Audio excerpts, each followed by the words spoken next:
বিসমিল্লাহির রহমানির রহিম।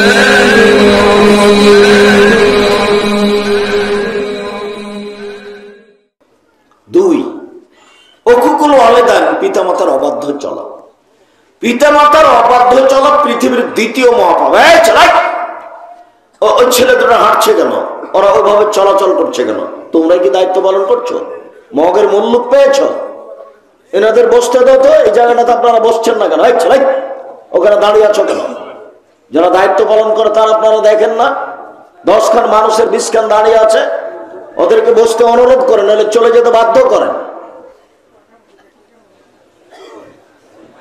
আমি তো আব্দুর রাজ্জাক বিন ইউসুফ, আপনাকে নতুন চিনার প্রয়োজন নেই। অনুকূলে হলে বসবেন, অনুকূলে না হলে যাবেন।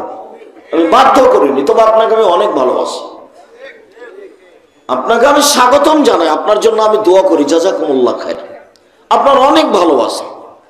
যে কোনো জায়গাতে উপস্থিত হলে আপনি কষ্ট করে আমার সামনে আসেন, আপনার উপরে আমার অনেক আন্তরিকতা আছে। আমি আপনাকে বলি জাযাকুমুল্লাহ খাইর, আল্লাহ আপনাকে জাযা খায়ের দান করুন। সম্মানিত দিনী ভাই বোন, একেবারে জায়গা না থাকে সেটা ভিন্ন কথা, জায়গাটা একেবারে সংকীর্ণ, তারপরেও সম্ভবপর বসেন। সম্ভব বসা না। এই মেয়ে, এই খালেদা, দরজায় তুমি দাঁড়িয়ে আছো কেন? তুমি মেয়ে মানুষ, শরম হয় না তোমার? এই দরজায় দাঁড়িয়ে আছো কেন? ভিতরে যে বসো। আপনি একজন দিনী বোন আর একজনের সাথে কথা বলছেন কেন?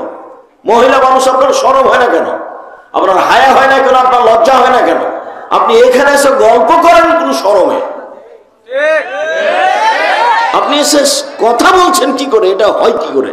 আপনার গায়ের উপরে আরেকজন চড়ে চলে গেলে আপনি মুখ খুলতে পাবেন না। উপস্থিত বৈঠকের দিনই মুসলিম বোন, লজ্জা করা উচিত। মা হতে শিখেন, মা হতে শিখেন।